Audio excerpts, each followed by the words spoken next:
बात करेंगे हम आज डॉक्टर सुनीता जेटली जी से। मैम पहले तो अपना परिचय दीजिए आप। मैं डॉक्टर सुनीता जेटली हूँ। मैं एसोसिएट प्रोफेसर हूँ आचार्य नरेंद्र देव कॉलेज में, डिपार्टमेंट ऑफ बायोमेडिकल साइंस में। और इस समय मेरा जो पूरा शोध कार्य है वो कैंसर के ऊपर है। प्लस मैं एक एनजीओ की भी पार्ट हूँ, बोल्ड लिविंग ह्यूमनली फाउंडेशन, जो इस कैंसर अवेयरनेस प्रोग्राम में है। और मेरे साथ मेरे जो मेंटर भी हैं, मैंने जिन्होंने मार्गदर्शन किया, जिसकी वजह से ये पूरा प्रोजेक्ट है कैंसर अवेयरनेस का, वो है डॉक्टर दमन सलूजा, जो कि director B R Ambedkar centre और chairman research council Delhi university. उनके साथ मेरा जो प्रोजेक्ट है वो department of science and technology के थ्रू है, वो हमारी फंडिंग एजेंसी है। उस पर हम पूरा अवेयरनेस प्रोग्राम कर रहे हैं, जहां हम जो रूरल एरिया हो, अर्बन एरिया हो, स्लम्स हो, स्कूल्स हो, कॉलेजेस हो, हम बहुत सारा अवेयरनेस प्रोग्राम कर रहे हैं। कार्य है वो कैंसर पर है। और इस समय मैं कैंसर पे बहुत सारा काम कर रही हूँ। तो सर क्या होता है मैम, पहले मुझे ये बताएं कि कैंसर का क्या मतलब है। देखिए, मैंने दोनों चीज़ें आपकी आंसर करती हूँ। पहला आपने पूछा कैंसर का मतलब क्या होता है। एक लेमैन के लिए क्या है कि हमारे बॉडी में सेल्स बार बार, जैसे आपके हाथ टूट गया तो हाथ वापस जुड़ जाता है ना, बोन्स जुड़ जाते हैं, ऐसे हमारे बहुत सारे सेल्स बनते बिगड़ते रहते हैं। दो जो सेल्स ग्रो करते हैं वो डिवाइड करते हैं। तो जो उनको डिवाइड करना होता है, तो वो उनको पता होता है कि मुझे 4 बनाना है, 8 बनाना है, 10 बनाना है, कितने टाइम में बनाना है, कितने देर तक बनाना है। मान लीजिए कोई सेल जिसको 10 बनाना है और वो भूल गया, और वो बनाता ही जा रहा है, बनाता ही जा रहा है, 10 की जगह उसने 10 मिलियन बना दिए, तो वो जो एक्स्ट्रा पार्ट आप में बनेगा वो क्या बनेगा? कैंसरस हो जाएगा। जनरली वो कैंसरस होता है। तो एक सेल जब भूल जाता है और अपने आप को इतना बदल लेता है कि वो कैंसरस हो जाता है और खूब सारा बढ़ा देता है अपने बॉडी को, तो हम उस एक आम आदमी को क्या समझाते हैं कि वो, उसको कैंसर हो गया या ट्यूमर हो गया, उसको हम कैंसर कहते हैं। मैम अवेयरनेस का मतलब बताइएगा मुझे। अवेयरनेस का मतलब होता है जागरूकता। आप कैंसर शब्द किसी को पूछेंगे ना, सबको पता है। ये भी पता है कि कैंसर से बहुत भयानक बीमारी होती है, मर सकते हैं, बहुत सारे पैसे लगते हैं। बट क्यों होती है, कैसे होती है? क्योंकि हर बंदा ये मान के चलता है कि मुझे नहीं होगा कैंसर। बट ऐसा नहीं है। अगर आप देखो, हर 8 मिनट के बाद इंडिया में एक वुमेन की डेथ होती है सर्विकल कैंसर से। 25% कैंसर जो है इस समय इंडिया में ओरल और लंग केसेस हैं मेल्स में। 25% सर्विक्स और ब्रेस्ट कैंसर हैं। पूरे वर्ल्ड में 1.1 मिलियन लोग इस समय मर रहे हैं कैंसर से, पूरे साल में अगर हम देखें।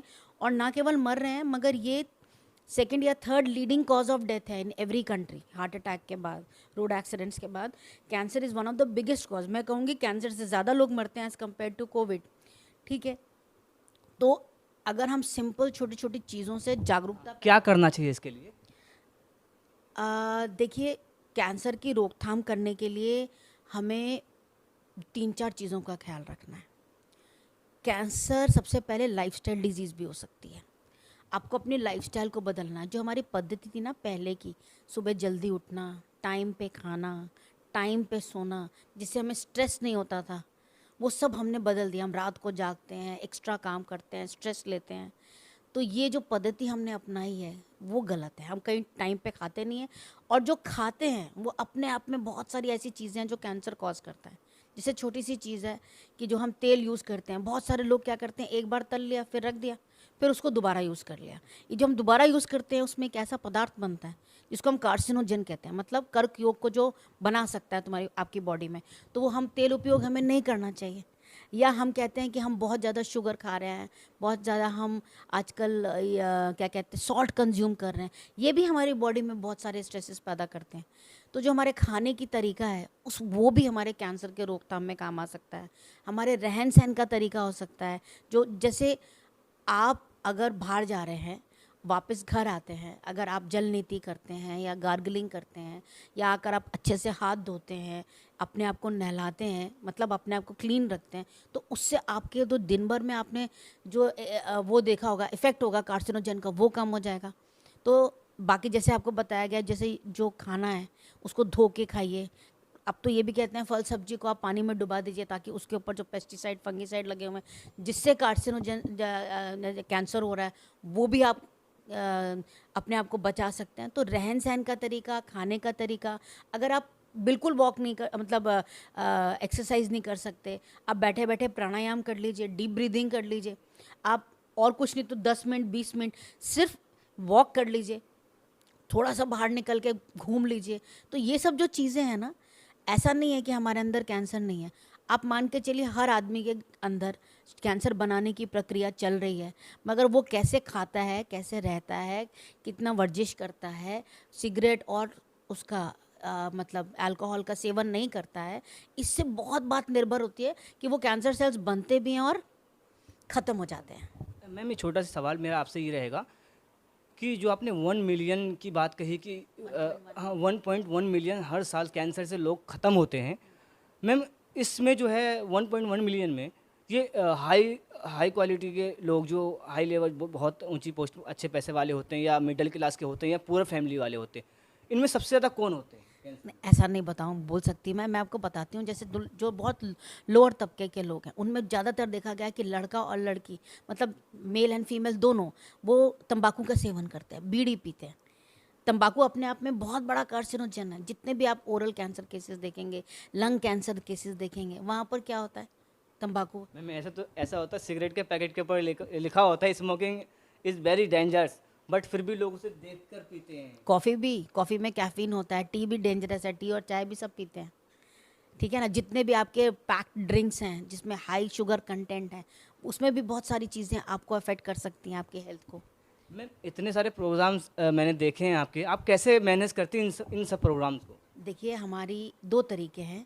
पहली बात तो ये है कि हमारा department of science and technology से एक प्रोजेक्ट है जो कैंसर अवेयरनेस पर है। वो प्रोजेक्ट मैं कहूँगी जो मेरी मेंटर हैं डॉक्टर दमन सलूजा, जो अभी डायरेक्टर हैं बी.आर. अम्बेडकर सेंटर की और रिसर्च काउंसिल की चेयरमैन हैं, ये उनकी प्रेरणा से हमें ये प्रोजेक्ट मिला है। और ये प्रोजेक्ट हमें science department of science technology इसलिए दिया है कि हम स्लम्स हों, रूरल एरिया हो, अर्बन एरिया हो, ऊपर तबके के लोग हों, ऊपर तबके के लोग के अलग तरह का कैंसर होता है, मतलब होता तो सब में है, उनको हम जा के छोटी छोटी बातें समझा सकें, उनको हेल्प कर सकें, उनको ट्रीटमेंट में, डायग्नोसिस में, प्रिवेंशन में हेल्प कर सकें। तो ये पहला हमारा प्रयास रहा है। जैसे मैं उस प्रोजेक्ट की मैम प्रिंसिपल इन्वेस्टिगेटर हैं, मैं को इन्वेस्टिगेटर हूँ अपने कॉलेज आचार्य नरेंद्र देव कॉलेज से। और दूसरा हमारे साथ एक फाउंडेशन जुड़ी हुई है, इसको हम बोलते हैं board living human live foundation. Ma'am I want to small question for you. जो आज नेशनल कैंसर अवेयरनेस डे है, आज के दिन क्या संदेश देना चाहते हैं लोगों को आप? मैं 2 चीज़ें पूरा कर देती हूँ। जैसे मैंने बताया कि बोर्ड लिविंग ह्यूमनली फाउंडेशन जुड़ी हुई है हमारे साथ, मिसेस अमन खन्ना है, वो इनकी प्रेसिडेंट है। बोर्ड लिविंग का बहुत सारा सीरीज़ है जिसमें वो लगातार वो एक ही काम कर रहा है, वेबिनार करा रहा है, फिजिकल मोड से जाके लोगों से मिल रहा है। अभी हमने सैटरडे को 30 बच्चों को एनरोल कराया है धर्मशिला में वॉलंटियरिंग प्रोग्राम के लिए, ताकि वो ट्रेनिंग ले पैलेटिव केयर में। वो क्या होगा कि जो कैंसर के टर्मिनली इल पेशेंट्स हैं उनको वो अपना समय दे सकते हैं, खुश रख सकते हैं, वो भी हम कर रहे हैं। तो ये हमारा एक जागरूकता का हिस्सा है जहाँ पर हम धर्मशिला से, मैक्स से जुड़े हुए हैं, और हम NGO जैसे बोर्ड लिविंग ह्यूमनली फाउंडेशन और हम खुद एकेडमिशियंस हैं, क्योंकि हमारा जो पूरा लैब है उसका जो पूरा रिसर्च है वो कैंसर पर है, डिटेक्शन पे। और जो दूसरा प्रश्न आपने क्या पूछा अभी कि नेशनल कैंसर अवेयरनेस डे क्यों मनाया जाए, देखिए 7 नवंबर जो है हमारे जो यूनियन मिनिस्टर थे हैं, मतलब पहले थे union minister for health and family version health and family welfare, जो हर्षवर्धन जी हैं, उन्होंने 2014 में ये स्टार्ट किया था 7 नवंबर, क्योंकि आज के दिन मैडम क्यूरी का जन्म हुआ था, जिनको रेडियो एक्टिविटी का जननी कहा गया है। अगर आप देखें बहुत सारी जो थेरेपी इस्तेमाल होती है कैंसर में, उसमें ये रेडियो एक्टिविटी यूज़ होती है।